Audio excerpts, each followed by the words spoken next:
Okay, so we talked about fixed costs and variable costs, and I kind of mentioned mixed cost. What happens if we have a set of data and we're trying to differentiate between my variable cost versus my fixed cost?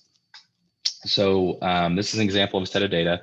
We have a materials handling company, and we have the total cost. This is the total cost of materials handling.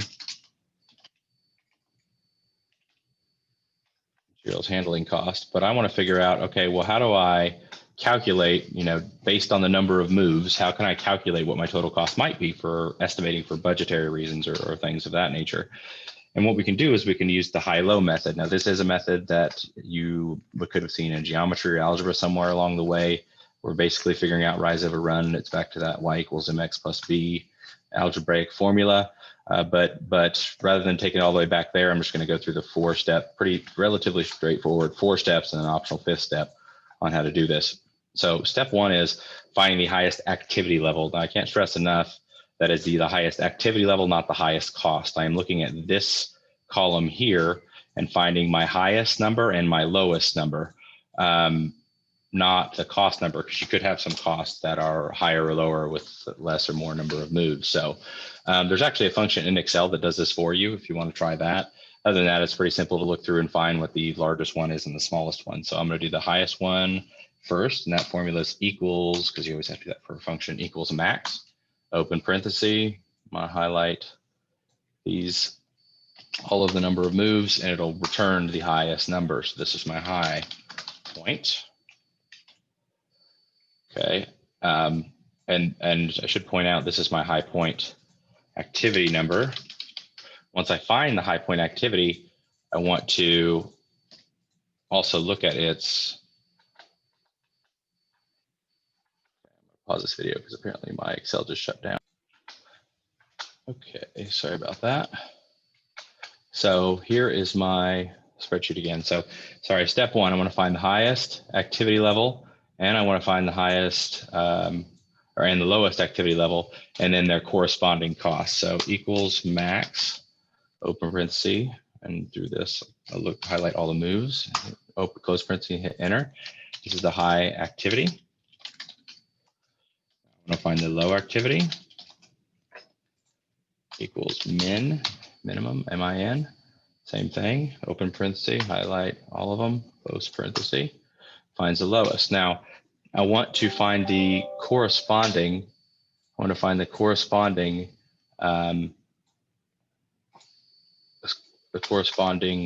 cost to those levels. So high cost and low cost. So my high cost, I'm going to look for where 500, and that is 7,500 is the cost that is associated with the volume of 500. So I'm only looking high and low here, and then whatever that month's cost was is what I'm using. So my low cost is 100 is my low activity, and my low cost is 2,000. So that's step 1, find the highest level activity and lowest level activity, and then the corresponding cost associated with that high and low level of activity. Step 2 is to use the high and low point to find the slope of a line. Now, how we do that is we take the high point. This is the formula right here. The variable rate is what this will give us, which is also known as the slope of the line. We take the high point cost minus the low point cost divided by the high point cost minus the low point cost. So I can just type in, since I have these numbers already typed up above, there's no need to retype them, equals, open parenthesis, high point cost, 7,500, minus low point cost, divided by, open parenthesis, high point activity, minus low point activity. $13.75. This is my variable rate. Now, if you're building this with me, which I hope you are, the cool thing is, other than these two numbers that I hard typed in, if you just put data in here, a lot of this will be calculated for you without changing anything. So next thing we can do is we can calculate the fixed cost by plugging in the variable rate and solving. So I can take either the high point or the low point and plug it in and then solve for X. So remember my total cost function, total cost equals fixed cost plus variable rate, which I just found, variable rate times units of output. And so I have all but one of these variables. I have for either of these spots on the line, the high point or the low point, I have a total cost, I have a variable rate, and I have a units of output. I just don't have a fixed cost, so I just need to solve for X. So let's pick the high one. You can pick the high or the low, it doesn't matter, but I'm gonna pick the high one here. So May was my high, so my total cost would be 7,500 equals fixed cost, which I don't know yet. That's what I'm gonna solve for, plus my variable rate I just found is 1375 times units output at the high point, which is where I'm at, is 500. So now all I got to do is solve for the variable of FC. So all this is going to require is 1375 times 500, which is 6875. So that now I'm at 7,500. Just in case we forgot how to do this algebra, I'll take the steps to do this. So now now I've simplified. So now this is 7,500. 7,500 equals fixed cost minus 6875.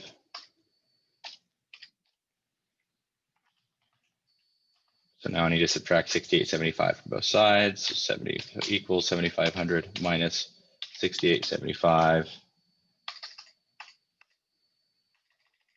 Actually, I'll reference this equals 7,500 minus 6875 should give me my fixed cost.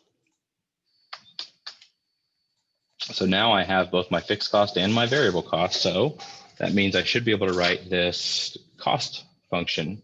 So the cost function here is going to be total cost equals 625 plus 13.75 times the units produced.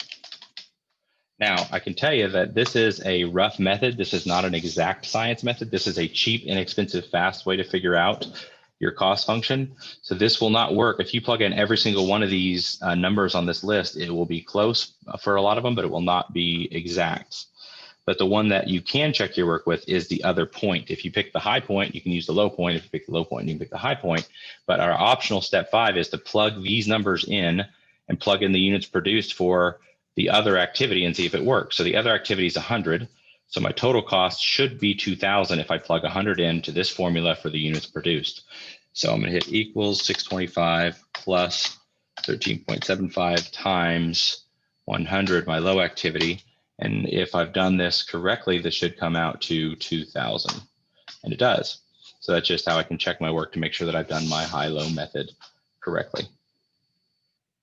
And I think that's it for this video.